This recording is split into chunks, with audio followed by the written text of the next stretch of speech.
Welcome to my channel learn with Priyanka.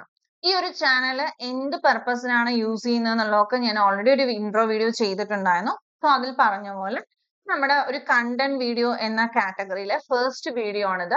ഇത് complete ആയിട്ട് HSA exam ആസ്പിറൻസിന് വേണ്ടിയിട്ടുള്ള ഒരു വീഡിയോ ആണ്. ഇത് കേട്ടറ്റുകാർക്കും സെറ്റുകാർക്കും ഒക്കെ യൂസ്ഫുൾ ആയിരിക്കും. എങ്കിൽ പോലും ഇത് കംപ്ലീറ്റ്ലി എയിം ചെയ്യുന്ന ഓഡിയൻസ് എന്ന് പറയുന്നത് HSA ആസ്പിറൻസ് തന്നെയാണ്.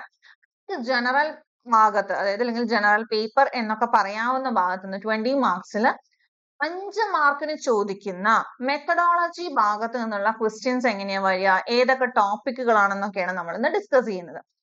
ഇതാണ് ഇതിന്റെ ഡീറ്റെയിൽ സിലബസ് എന്ന് പറയുന്നത്. അത് എല്ലാവരുടെ കയ്യിലും സിലബസ് ഉണ്ടാവും. സോ നിങ്ങൾ അതൊക്കെ എന്ത് ചെയ്യുക, ഹാർഡ് കോപ്പി പ്രിന്റ് എടുത്ത് സൂക്ഷിക്കുക. ഇതില് ഞാൻ മാർക്ക് ചെയ്യുന്ന പോർഷൻസ് ഷുവർ ആയിട്ടും നിങ്ങൾ പഠിച്ചിരിക്കണം. നോക്കിക്കേ, ഇവിടെ വളരെ ഇമ്പോർട്ടന്റ് എന്ന കാറ്റഗറിയിൽ പെടുത്താവുന്നത് ഇവിടെ കണ്ടോ, ടാക്സോണമി ഓഫ് എഡ്യൂക്കേഷണൽ ഒബ്ജക്റ്റീവ്സ് എന്നുള്ളതാണ്. അത് വളരെ ഇമ്പോർട്ടന്റ് ആണ്.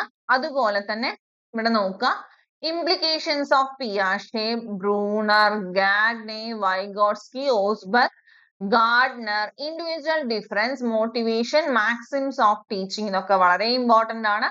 പിന്നെ മോഡൽസ് ഓഫ് ടീച്ചിങ് എന്നൊക്കെ ഒരു ക്വസ്റ്റ്യനോ മറ്റോ വരുള്ളൂ, പക്ഷെ അത് വളരെ ഇമ്പോർട്ടന്റ് ആണ്. പിന്നെ techniques of individualising instructions, curriculum is very important. അതുപോലെ തന്നെ വളരെ ഇമ്പോർട്ടന്റ് ആയിട്ടുള്ള കാര്യമാണ് അസസ്മെന്റും ഇവാലുവേഷനും, അതുപോലെ CC and grading, tools and techniques എന്നുള്ളതിൽ qualities of a good test sure ആയിട്ട് ചോദിക്കാറുണ്ട്. ടൈപ്സ് ഓഫ് ടെസ്റ്റ് ഐറ്റംസ് ചോദിക്കാറുണ്ട്. അതുപോലെ അച്ചീവ്മെന്റ് ടെസ്റ്റ്, ഡയഗ്നോസ്റ്റിക് ടെസ്റ്റ് ചോദിക്കാറുണ്ട്.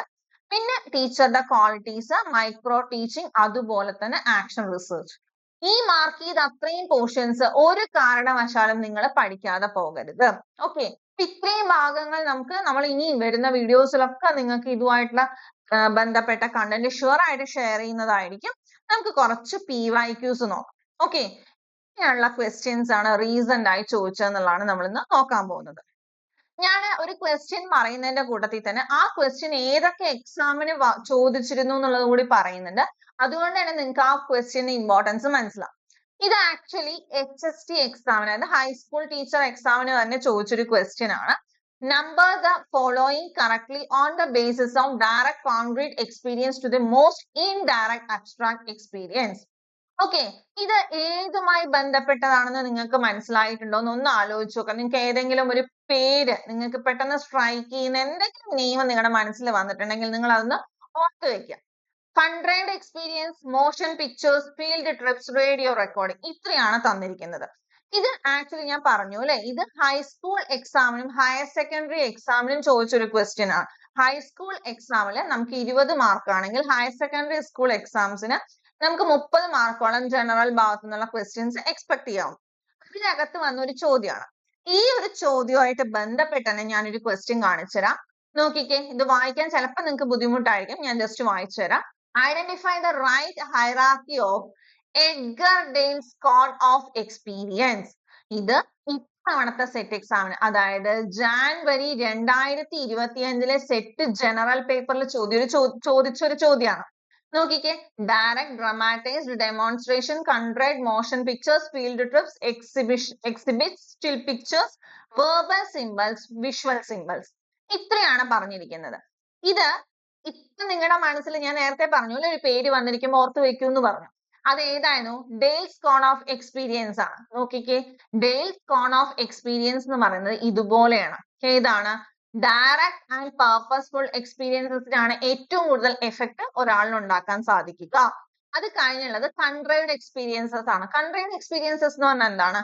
അതായത് ഡയറക്റ്റ് എക്സ്പീരിയൻസ് സാധിക്കാത്ത സാഹചര്യങ്ങളിൽ എന്ത് ചെയ്യാൻ പറ്റും, അതുപോലെ അതേ ഒരു ഇഫക്റ്റ് ഉണ്ടാക്കുന്ന പോലത്തെ ഒരു എക്സ്പീരിയൻസ് ഉണ്ടാക്കാം.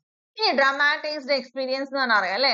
അത് കഴിഞ്ഞാൽ demonstrations, field TRIPS, exhibitions. Okay, അപ്പൊ അതുപോലെ അത് കഴിഞ്ഞാൽ അടുത്ത ഇത്രയും മോഡൽ, അതിൽ ഏറ്റവും വളരെ ചെറിയ രീതിയിൽ നമുക്ക് ഒരാളുടെ മനസ്സിലേക്ക് ഒരു നോളേജ് അല്ലെങ്കിൽ ഒരു ആശയം കൊടുക്കുമ്പോൾ വളരെ ലെസ് ആയിട്ട് മാത്രം ഓർത്തു വെക്കാൻ സാധിക്കുന്നത് വെർബൽ സിംബൽസ് മാത്രം യൂസ് ചെയ്യുമ്പോഴാണെന്നാണ് ഡെയിൽസ് കോൺ ഓഫ് എക്സ്പീരിയൻസിൽ പറയുന്നത്. അപ്പൊ ഇത് വെച്ച് തന്നെ ഈ ഒരു കോണ് നിങ്ങൾ പഠിച്ചാൽ തന്നെ നിങ്ങൾക്ക് എന്ത് ചെയ്യാൻ പറ്റും, ഈ ആൻസറിലോട്ട് എത്താൻ പറ്റും. ഏതായിരിക്കും ആൻസർ? ഇതിന്റെ ആൻസർ ഓപ്ഷൻ D ആയിരുന്നു. ഓക്കെ, അതുകൊണ്ട് തന്നെ ഇവിടെ ഏതായിരിക്കും വരിക? നോക്കിക്കേ, ഇതിൽ ഏതാണ് ഫസ്റ്റ് ക്വസ്റ്റ്യന്റെ ആൻസർ എന്ന് പറയുന്നത്? ഇതിൽ ആദ്യത്തെ കേസിൽ കൺട്രിയുടെ എക്സ്പീരിയൻസ് വരും, പിന്നീട് ഫീൽഡ് ട്രിപ്പ് ആണ് വരിക, പിന്നീട് വരുന്നത് മോഷൻ പിക്ചേഴ്സ് ആണ്, ലാസ്റ്റ് ആണ് റേഡിയോ റെക്കോർഡിംഗ്. അതിൽ വെർബൽ കമ്മ്യൂണിക്കേഷൻ മാത്രമേ വരുന്നുള്ളൂ അല്ലെ. അപ്പൊ ഈ ഒരു ഓർഡറിൽ കിടക്കുന്നത് ഏതാണ്? ഓപ്ഷൻ ബി ആണ്.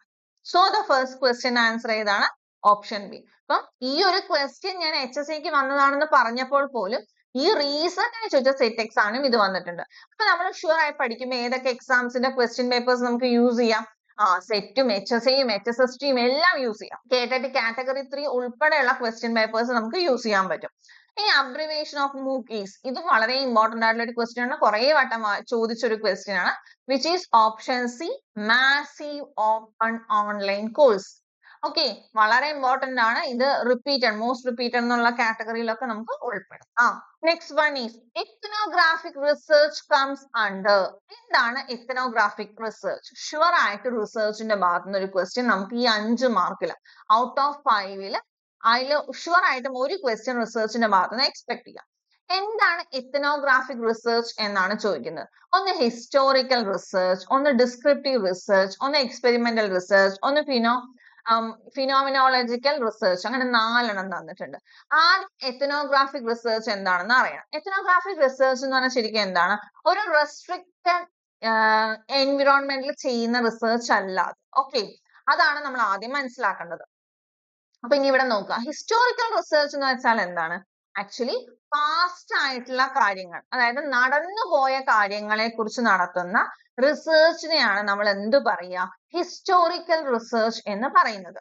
ഓക്കെ, പാസ്റ്റ് ആയിട്ട് കഴിഞ്ഞ കാര്യങ്ങളെ കുറിച്ചൊക്കെ എന്തെങ്കിലും ഒരു റിസർച്ച് നടത്തുവാണെങ്കിൽ അതിനെ നമ്മൾ ഹിസ്റ്റോറിക്കൽ റിസർച്ച് എന്ന കാറ്റഗറിയിലാണ് ഉൾപ്പെടുത്താറുള്ളത്. Descriptive research. ഡിസ്ക്രിപ്റ്റീവ് റിസർച്ച് എന്ന് പറയുമ്പോൾ പലപ്പോഴും അവർ വിചാരിക്കും എഴുതി ചെയ്യുന്നതാണെന്നൊക്കെ. ഡിസ്ക്രിപ്റ്റീവ് എന്നുള്ളതുകൊണ്ട് അല്ലെങ്കിൽ ഡിസ്ക്രിപ്റ്റീവ് റിസർച്ച് എന്നത് കൊണ്ട് ഉദ്ദേശിക്കുന്നത് പ്രസന്റ് ആയിട്ട് അല്ലെങ്കിൽ ഇപ്പോൾ എന്ത് സംഭവിക്കുന്നു അതിനെ ബേസ് ചെയ്തിട്ട് ഒരു റിസർച്ച് ആണെങ്കിൽ നമ്മൾ അതിനെ ഡിസ്ക്രിപ്റ്റീവ് റിസർച്ച് എന്നുള്ള കാറ്റഗറിയിലാണ് ഉൾപ്പെടുത്താറുള്ളത്. ഇനി എക്സ്പെരിമെന്റൽ റിസർച്ച്, നമ്മളൊരു വാക്സിൻ കണ്ടുപിടിക്കാൻ പോകുന്നു, ഒരു മരുന്ന് കണ്ടുപിടിക്കാൻ പോകുന്നു. എങ്ങനെയാണ് അത്? എല്ലാവരെയും അറിയിച്ച് അല്ലെങ്കിൽ എല്ലാവരുടെയും സാന്നിധ്യത്തിലാണോ ചെയ്യുക? അല്ല, ഒരിക്കലും അങ്ങനെ ചെയ്യാൻ പറ്റില്ല. റെസ്ട്രിക്റ്റഡ് എൻവിറോൺമെന്റിൽ ചെയ്യുന്നതായിരിക്കും അല്ലെ. റെസ്ട്രിക്റ്റഡ് എൻവിറോൺമെന്റിൽ ചെയ്യുന്നതാണ് ഏത്? എക്സ്പെരിമെന്റൽ റിസർച്ച് എന്ന് പറയുന്നത്. ഫിനോമിനോളജിക്കൽ റിസർച്ച് എന്ന് പറഞ്ഞാൽ ഏതെങ്കിലും ഒരു ഫിനോമിന അല്ലെങ്കിൽ ഒരു പ്രോസസ് റിലേറ്റഡ് ആയിട്ടുള്ള റിസർച്ച് ആണ്. സോ നിങ്ങൾക്ക് ഇപ്പൊ ഏതാണ് ആൻസർ എന്ന് ഏകദേശം ധാരണ കിട്ടി കാണും. എത്നോഗ്രാഫിക് റിസർച്ച് എന്ന് പറയുന്നത് ഏതിന്റെ അണ്ടറിലായിരിക്കും വരുന്നുണ്ടാവുക? അതെ, ഫിനോമിനോളജിക്കൽ റിസർച്ച് എന്ന കാറ്റഗറിയിൽ വരുന്നതാണ് എത്നോഗ്രാഫിക് റിസർച്ച് എന്ന് പറയുന്നത്. അപ്പൊ മൂന്നാമത്തെ ആൻസർ ഏതാണ്? ഓപ്ഷൻ ഡി ആണ്. ഇതും പ്രീവിയസ് ഇയർ ക്വസ്റ്റ്യൻസ് ആണ്. ഇന്ന് നമ്മൾ എടുക്കുന്ന എല്ലാ ക്വസ്റ്റ്യൻസും ഏതാണ്? പ്രീവിയസ് ഇയർ തന്നെയാണ്. ഇത് നിങ്ങൾ കൃത്യമായിട്ട് ഒരു ബുക്കിൽ എഴുതി വെക്കും. ഇതിന്റെ കണ്ടിന്യൂഷൻ ആയിട്ട് വരുന്ന വീഡിയോസിലുള്ള ക്വസ്റ്റ്യൻസും നിങ്ങൾ എഴുതി വെക്കുക. ഷുവർ ആയിട്ട് നിങ്ങൾക്ക് ഈ വരുന്ന HSC എക്സാമിന് ഇത് യൂസ്ഫുൾ ആയിരിക്കും. ഇതിലൂടെ തന്നെ നിങ്ങൾക്ക് ഏകദേശം മാർക്ക് എൻഷുർ ചെയ്യാൻ പറ്റും. ഓക്കെ, അടുത്തത് നോക്കാം. The conditions or characteristics that the experimenter manipulates or controls in his or her attempt ascertain their relationship to observed phenomena is known as intervening variables, extraneous variable, independent variable, dependent variable. നമ്മളൊരു experiment നടത്തുമ്പോൾ അല്ലെങ്കിൽ നമ്മളൊരു research നടത്തുന്ന സമയത്തൊക്കെ നമുക്ക് 2 variables ആണ് നമ്മൾ main ആയിട്ട് നോക്കാറുള്ളത്. ഒന്ന് ഡിപ്പെൻഡന്റ് വേരിയബിളും ഒന്ന് ഇൻഡിപെൻഡന്റ് വേരിയബിളും. ഓക്കെ, ഒന്ന് ഡിപ്പെൻഡന്റും ഒന്ന് ഇൻഡിപെൻഡന്റും. നമ്മൾ ഒരു റിസർച്ച് നടത്തുകയാണ്, ഏതെങ്കിലും ഒരു ഇപ്പൊ എക്സാമ്പിൾ പറയുവാണെങ്കിൽ ഇപ്പൊ റീസെന്റ് ആയിട്ട് നടക്കുന്ന സംഭവമാണ് അല്ലെ. എന്താണ്? കുട്ടികളൊക്കെ ഭയങ്കര അറഗന്റ് ആണ്, ടീച്ചേഴ്സിനോടും അടക്കം മോശമായിട്ട് പെരുമാറുന്നു. ഇപ്പൊ എല്ലാവരും എന്ത് പറഞ്ഞു? കുട്ടികളെ വളർത്തിയ ദോഷമാണ്, പാരന്റ്സിന്റെ പ്രശ്നമാണ്, ടീച്ചേഴ്സിന്റെ പ്രശ്നമാണെന്നൊക്കെ പറഞ്ഞു. സോ അവിടെ എന്തായിരിക്കും ഡിപ്പെൻഡന്റ് വേരിയബിൾ, എന്തായിരിക്കും ഇൻഡിപെൻഡന്റ് വേരിയബിൾ എന്ന് പറയുന്നത്? ആക്ച്വലി ഡിപ്പെൻഡന്റ് വേരിയബിൾ എന്ന് പറയുന്നത് ആ കുട്ടിയുടെ പെരുമാറ്റം അല്ലെ, പെരുമാറ്റത്തിന് കാരണം അല്ലെങ്കിൽ ആ കുട്ടിയുടെ പെരുമാറ്റം ഏതോ ഒരു കാര്യത്തെ, ചിലപ്പം സൊസൈറ്റി, ഓക്കെ ഞാൻ പറയുന്നു സൊസൈറ്റിയെയാണ് ആ കുട്ടി ഡിപ്പെൻഡ് ചെയ്യുന്നത്. അല്ലെങ്കിൽ ആ കുട്ടിയെ അല്ലെങ്കിൽ ഏതെങ്കിലും ഒരു കുട്ടിയിൽ മോശം സ്വഭാവം ഉണ്ടാക്കാൻ സൊസൈറ്റിക്ക് കഴിഞ്ഞെങ്കിൽ അല്ലെങ്കിൽ സൊസൈറ്റി അതിന് കാരണമായെങ്കിൽ ഷുവർ ആയിട്ടും സൊസൈറ്റി എന്താണ്? ഡിപ്പെൻഡന്റ് വേരിയബിൾ ആണ്. അപ്പം ഇൻഡിപെൻഡന്റ് വേരിയബിൾ എന്ന് പറയുന്നത് എന്തായിരിക്കും? ഇൻഡിപെൻഡന്റ് വേരിയബിൾ എന്ന് പറയുന്നത് നമ്മൾ കണ്ടുപിടിക്കാൻ പോകുന്ന, അല്ലെങ്കിൽ നമുക്ക് വേണമെങ്കിൽ ആ കുട്ടിയെ വേണമെങ്കിൽ പറയാൻ പറ്റൂ അല്ലെ ഇൻഡിപെൻഡന്റ്. കാരണം കുട്ടി ഇൻഡിപെൻഡന്റ് ആയിട്ടുള്ള ഒരു വ്യക്തിയാണ്. പക്ഷെ കുട്ടിയിൽ ഡിപ്പെൻഡ് ചെയ്യാൻ വരുന്നത് എന്തായിരിക്കാം? സൊസൈറ്റി ആയിരിക്കാം. സോ അങ്ങനെ എപ്പോഴും ഏതൊരു സിറ്റുവേഷൻ എടുക്കുമ്പോഴും എന്ത് വരാം? ഡിപ്പെൻഡന്റും ഉണ്ടാവാം, ഇൻഡിപെൻഡന്റും ഉണ്ടാവും. നമ്മൾ എപ്പോഴും പറയാറില്ലേ അല്ലെ, കുഞ്ഞുങ്ങൾ എന്ന് പറയുന്നത് എപ്പോഴും വളരെ നിഷ്കളങ്കരാണ്. അവരിൽ നന്മയും തിന്മയും ഉണ്ടാക്കുന്നത് അവരുടെ ചുറ്റുപാടുകളിൽ നിന്നാണ്. അതുകൊണ്ട് തന്നെ നമുക്ക് എന്ത് പറയാം? ഇപ്പൊ ഇൻഡിപെൻഡന്റ് എന്നും ഡിപെൻഡന്റ് എന്നും പറയാൻ സാധിക്കുന്ന രീതിയിൽ രണ്ട് വേരിയബിൾസ് ആണ് സാധാരണ ഉണ്ടാവാറുള്ളത്. ഈ പറഞ്ഞ രീതിയിൽ നോക്കിക്കേ, എക്സ്പെരിമെന്റർ മാനിപ്പുലേറ്റ് ചെയ്യുന്നതാണ്. എക്സ്പെരിമെന്റ് ചെയ്യുന്ന ആള് ചെയ്യുന്നു, എന്നിട്ട് എന്ത് ചെയ്യുന്നു? കൺട്രോൾ ചെയ്യണം. അതായത് ആ ഇൻഡിപെൻഡന്റ് വേരിയബിൾ, ആ കുട്ടിയെയാണ് നമ്മൾ എന്ത് ചെയ്യുന്നത്? കുട്ടിയെ പരീക്ഷിക്കുന്നു. എന്താണ് കുട്ടിയിൽ ഉണ്ടാവുന്ന സ്വഭാവ മാറ്റങ്ങൾക്ക് സൊസൈറ്റി കാരണമാണോ എന്ന് ചെക്ക് ചെയ്യുവാണ്. അങ്ങനെ ചെക്ക് ചെയ്യപ്പെടുകയാണെങ്കിൽ അത് എന്തായിരിക്കും? അത് ഇൻഡിപെൻഡന്റ് വേരിയബിൾ ആണ്. ഓക്കെ, ഫോർത്തിന്റെ ആൻസർ ഇൻഡിപെൻഡന്റ് വേരിയബിൾ എന്നതാണ്. ഇനി അടുത്തത്, which among the following is not true regarding action research? Very important. Action റിസർച്ചിനെ കുറിച്ച് ഷുവർ ആയിട്ടും ചോദിക്കും. ചിലപ്പോൾ ആക്ഷൻ റിസർച്ചിന്റെ സ്റ്റെപ്സ് ആയിരിക്കും ചോദിക്കുന്നുണ്ടാവുക. ഇവിടെ ആക്ഷൻ റിസർച്ചുമായിട്ട് റിലേറ്റ് ചെയ്തിട്ടുള്ളത് അല്ലാത്തത് ഏത് എന്നാണ് question. Finding are to be evaluated in terms of universal validity, problem solving in close touch with reality, focused on immediate application, conducted on immediately available small sample. ഒരു ദിവസം നിങ്ങൾ ക്ലാസ്സിൽ കയറി ചെല്ലുകയാണെന്ന് വിചാരിക്കാം. ഓക്കെ, നിങ്ങൾക്ക് ഫസ്റ്റ് പീരീഡ് ആണ് നിങ്ങളുടെ class. നിങ്ങൾ ഫസ്റ്റ് പീരീഡ് കയറിയതും, അല്ലെങ്കിൽ വേണ്ട, നിങ്ങൾക്ക് ഒരു തേർഡ് പീരീഡ് ആണ് ക്ലാസ് എന്ന് വിചാരിക്കാം. 2 അവറും നിങ്ങളുടെ സ്റ്റാഫ് റൂമിലെ തന്നെ നിങ്ങളുടെ തന്നെ കൊളീഗ്സ് പോയി ക്ലാസ് എടുത്തിട്ട് വന്നു. തേർഡ് പീരീഡ് നിങ്ങൾ പോകുന്ന സമയത്ത് കുട്ടികൾ ആദ്യത്തെ 2 പീരീഡും പെരുമാറാത്ത രീതിയിൽ, ചിലപ്പോൾ എല്ലാവരും ഇറങ്ങിപ്പോവുക, അല്ലെങ്കിൽ എല്ലാവരും വളരെ റെസ്റ്റ്ലെസ് ആയിട്ട് എല്ലാവരും ടീച്ചർ പറയുന്നൊന്നും കേൾക്കാൻ പോലും അല്ലെങ്കിൽ എന്താ പറയുക, ക്ഷമ കാണിക്കാതെ വളരെ വയലന്റ് ആയിട്ട് ബിഹേവ് ചെയ്യുന്നു എന്ന് വിചാരിച്ചോളൂ. നമ്മൾ അവിടെ എന്താ ചെയ്യേണ്ടത്? അവിടെ പ്രശ്നം എന്തായിരിക്കും? എന്തോ ഒരു ഇഷ്യൂ കുട്ടികൾക്ക് എല്ലാവർക്കും ഞാൻ എന്ന വ്യക്തിയോട്, അല്ലെങ്കിൽ ഞാൻ എന്ന അധ്യാപികയോട് ഉണ്ട് എന്ന തിരിച്ചറിവ് നമുക്ക് ഉണ്ടാവും അല്ലെ? സ്വാഭാവികമായിട്ട് എന്ത് ചെയ്യും? അതാണ് ഒരു ഗുഡ് ടീച്ചറുടെ ലക്ഷണം എന്ന് പറയുന്നത്. സ്വാഭാവികമായിട്ട് നമ്മൾ എന്ത് ചെയ്യണം? എന്തായിരിക്കാം പ്രശ്നം?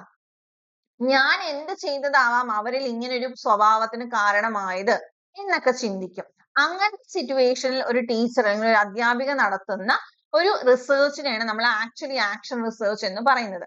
ആക്ഷൻ റിസർച്ച് എന്ന് പറയുന്നത് ഇമ്മീഡിയറ്റ് ഫീഡ്ബാക്ക് കിട്ടുന്ന, അല്ലെങ്കിൽ ഇമ്മീഡിയറ്റ് സൊല്യൂഷൻ കിട്ടുന്ന രീതിയിലുള്ളതാണ്. ഓക്കെ, ഇതാണ് ആക്ഷൻ റിസർച്ചിനെ കുറിച്ച് ബേസിക് ആയിട്ട് നമുക്ക് അറിയാവുന്ന ഒരു കാര്യം. അതിലല്ലാത്തത് ഏത് എന്ന് ചോദിക്കുമ്പോൾ നോക്കിക്കേ, conducted on immediately available small sample is true statement. Focused on immediate application, ഞാൻ അത് പറഞ്ഞു. Problem solving in close touch with reality, sure. അപ്പൊ ഇതിലല്ലാത്തത് ഏതാണ്? ഇതാണ്. യൂണിവേഴ്സൽ വാലിഡിറ്റി വെച്ച് ഫൈൻഡിങ്സ് നടത്തുക എന്നുള്ളത് ആക്ഷൻ റിസർച്ചുമായി ബന്ധപ്പെട്ട് ശരിയല്ലാത്തൊരു സ്റ്റേറ്റ്മെന്റ് ആണ്. 5ാമത്തെ ക്വസ്റ്റ്യന്റെ ആൻസർ ഓപ്ഷൻ എ ആണ്. ആക്ഷൻ റിസർച്ച് ഞാൻ വീണ്ടും പറയുന്നത് വളരെ ഇമ്പോർട്ടന്റ് ആയിട്ടുള്ള ഒരു ടോപ്പിക് ആണ്. ഇനി വളരെ ഇമ്പോർട്ടന്റ്, എത്രയോ വട്ടം ചോദിച്ചൊരു ക്വസ്റ്റ്യൻ ആണ്. A test mean for measuring mathematical knowledge should only measure mathematical knowledge and not linguistic ability. Identify the quality of the test from this statement. അതായത് ഒരു ടെസ്റ്റ് ചെയ്യുന്നു, എന്തിന്? മാത്സിലെ അറിവ് അറിയാൻ വേണ്ടിയിട്ട് ഒരു ടെസ്റ്റ് നടത്തുന്നു. അതിൽ അവര് മാത്സിലെ അറിവ് തന്നെയാണ് ടെസ്റ്റ് ചെയ്യുന്നത്. അപ്പം ഇപ്പൊ ഞാനൊരു മാത്സ് ടീച്ചറാണ്. അപ്പൊ ഞാൻ മാത്സിലെ ടെസ്റ്റ് ചെയ്യുന്നു, നടത്തുന്നു. കുട്ടികൾ എനിക്ക് ആൻസർ കീ തരുന്നു. ഞാൻ ആൻസർ കീ നോക്കിയിട്ട് കുട്ടി ചെയ്ത കാൽക്കുലേഷൻസ് ഒക്കെ കറക്റ്റ് ആണ്, പക്ഷെ കുട്ടി എഴുതിയ സ്റ്റെപ്സിൽ ഫുൾ സ്പെല്ലിംഗ് മിസ്റ്റേക്സ് ആണ്. ഓക്കെ, അപ്പൊ ഗ്രാൻഡ് ടോട്ടൽ ഓഫ് എന്ന് പറഞ്ഞ സംതിങ് എഴുതുന്നതിന് പകരം ആ ഗ്രാൻഡിന്റെ ടോട്ടലിന്റെ ഒക്കെ മിസ്റ്റേക്ക്, അല്ലെങ്കിൽ എന്താണ് സ്പെല്ലിംഗ് മിസ്റ്റേക്ക്, അല്ലെങ്കിൽ ആ സെന്റൻസ് ഫോർമേഷനിലെ പ്രശ്നം ഉണ്ടെന്നുണ്ടെങ്കിൽ ഞാൻ എന്ത് ചെയ്യും? മാർക്ക് കുറയ്ക്കണോ വേണ്ടയോ എന്നതാണ് ഇതിന്റെ അർത്ഥം. ഞാൻ മെഷർ ചെയ്യുന്നത് കുട്ടിയുടെ ആ ഒരു എന്താ പറയുക കാൽക്കുലേഷനോ അരിത്തമെറ്റിക്കോ അല്ലെങ്കിൽ മാത്സ് ചെയ്യാനുള്ള കഴിവാണെങ്കിൽ, ആസ് എ ടീച്ചർ ഞാൻ നടത്തിയ ടെസ്റ്റ് ഇന്ന ടൈപ്പ് ഓഫ് ടെസ്റ്റ് ആണെങ്കിൽ ഷുവർ ആയിട്ടും ഞാൻ ഒരിക്കലും ആ ഒരു സെന്റൻസ് ഫോർമേഷനിലുള്ള പ്രശ്നം കൊണ്ട് മാർക്ക് കുറയ്ക്കരുത്. ഏത് ടെസ്റ്റ് ആണെങ്കിൽ അതാണ് ഇവിടുത്തെ ക്വസ്റ്റ്യൻ. റിലയബിൾ ടെസ്റ്റ് ആണോ, ഒബ്ജക്ടിവിറ്റി ആണോ, കമ്പാരബിലിറ്റി ആണോ, വാലിഡിറ്റി ആണോ? ഏതാണ്? The answer is valid. അതായത് വാലിഡ് ടെസ്റ്റ് എന്ന് പറയുന്നത് എപ്പോഴാണോ എന്താണോ മെഷർ ചെയ്യാൻ ഉദ്ദേശിച്ചത് അത് തന്നെ മെഷർ ചെയ്യുകയാണെങ്കിൽ അതിനെ ഒരു വാലിഡ് ടെസ്റ്റ് എന്ന് പറയും. ഇനി റിലയബിൾ എന്ന് വെച്ചാൽ എന്താണ്? റിലയബിൾ എന്ന് പറഞ്ഞാല് ഒരു കൺസിസ്റ്റൻസി ഉണ്ടാവണം. ഞാനിപ്പോ ഈ ഒരു മാത്സ് ടെസ്റ്റ് ഞാൻ ഒരേ നിലവാരത്തിലുള്ള 2-3 ക്ലാസ്സിൽ നടത്തുന്നു. അതിൽ ഒരു ക്ലാസ് മാത്രം നന്നായി പെർഫോം ചെയ്യുന്നു, ബാക്കി രണ്ടുപേരും നന്നായി പെർഫോം ചെയ്യുന്നില്ലെങ്കിൽ കൺസിസ്റ്റന്റ് അല്ല, അല്ലെ? കൺസിസ്റ്റന്റ് ആണെന്ന് പറയാൻ പറ്റില്ല. അപ്പൊ കൺസിസ്റ്റൻസി എന്ന രീതിയിലാണ് റിലയബിലിറ്റി കണക്ട് ചെയ്യുന്നത്. ഒബ്ജക്ടിവിറ്റി, നമ്മൾ ഇന്ന് ചെയ്ത എല്ലാ ക്വസ്റ്റ്യൻസും ഒബ്ജക്റ്റീവ് ആണ്. അതില് ചോദ്യം ചെയ്ത എന്റെയോ ഉത്തരം ചെയ്യുന്ന നിങ്ങളുടെയോ സ്വഭാവമോ നിങ്ങളുടെ അഭിപ്രായങ്ങളോ ഒന്നും അതിൽ പ്രകടിപ്പിക്കാൻ സാധിക്കില്ല. തന്നിരിക്കുന്ന ക്വസ്റ്റ്യനിൽ നിന്നും തന്നിരിക്കുന്ന ആൻസർ എടുക്കുക എന്നത് മാത്രമേ ഉള്ളൂ. അതാണ് ഒബ്ജക്ടിവിറ്റി. കമ്പാരബിലിറ്റി എന്ന് പറഞ്ഞാൽ നിങ്ങൾക്ക് അറിയാം, അല്ലെ? എന്താണ് ചുമ്മാ കമ്പയർ ചെയ്യാൻ വേണ്ടി ഉദ്ദേശിക്കുന്നത്? അതൊരു ടെസ്റ്റിന്റെ ക്വാളിറ്റിയിലൊന്നും വരുന്ന കാര്യമല്ല. 3 വളരെ ഇമ്പോർട്ടന്റ് ആണ്: റിലയബിലിറ്റി, ഒബ്ജക്ടിവിറ്റി, വാലിഡിറ്റി. ഓക്കെ, നമ്മൾ ഇന്നൊരു 6 ക്വസ്റ്റ്യൻസ് ആണ് ഡിസ്കസ് ചെയ്തത്. ഇതുപോലുള്ള വീഡിയോസ് ആയിരിക്കും ഷുവർ ആയിട്ട് നമ്മുടെ ചാനലിൽ വന്നുകൊണ്ടിരിക്കുക. ഇനി അടുത്തത് HSA മാത്സുകാർക്ക് വേണ്ടിയിട്ടുള്ളതായിരിക്കും. അത് കഴിഞ്ഞാൽ ഞാൻ set general paper, set maths, അങ്ങനെ കറക്റ്റ് ആയിട്ട് നെക്സ്റ്റ് വീഡിയോ ഏതാന്നുള്ളത് നിങ്ങളെ ഇൻഫോം ചെയ്യുന്നതായിരിക്കും. നിങ്ങൾ ആദ്യമായിട്ടാണ് വീഡിയോ കാണുന്നുണ്ടെങ്കിൽ ഷുവർ ആയിട്ടും ഈ ചാനൽ സബ്സ്ക്രൈബ് ചെയ്യുക, നിങ്ങളുടെ കൂട്ടുകാരിലേക്ക് എത്തിക്കുക. കാരണം നിങ്ങൾ വിചാരിച്ചാൽ മാത്രമാണ് നിങ്ങളിലേക്ക് എനിക്ക് കൂടുതൽ വിവരങ്ങൾ എത്തിക്കാൻ സാധിക്കൂ. നിങ്ങളുടെ സപ്പോർട്ട് ഉണ്ടെങ്കിൽ മാത്രമേ നമുക്ക് മുന്നോട്ടേക്ക് വളരെ ആത്മവിശ്വാസത്തോടുകൂടി പോവാൻ സാധിക്കുള്ളൂ. അപ്പൊ നിങ്ങളുടെ എല്ലാവരുടെയും സപ്പോർട്ട് നിങ്ങൾ ആ സബ്സ്ക്രൈബ് ചെയ്യുന്നതിലൂടെ മാത്രമേ എനിക്ക് ഫീൽ ചെയ്യുള്ളൂ, അല്ലെ? സോ നിങ്ങളുടെ സപ്പോർട്ട് ഞാൻ വളരെയധികം പ്രതീക്ഷിക്കുന്നുണ്ട്. നിങ്ങൾ സപ്പോർട്ട് ചെയ്യുന്നുള്ള വിശ്വാസത്തിൽ നമുക്ക് അടുത്ത വീഡിയോയിൽ വീണ്ടും കാണാം. Thank you.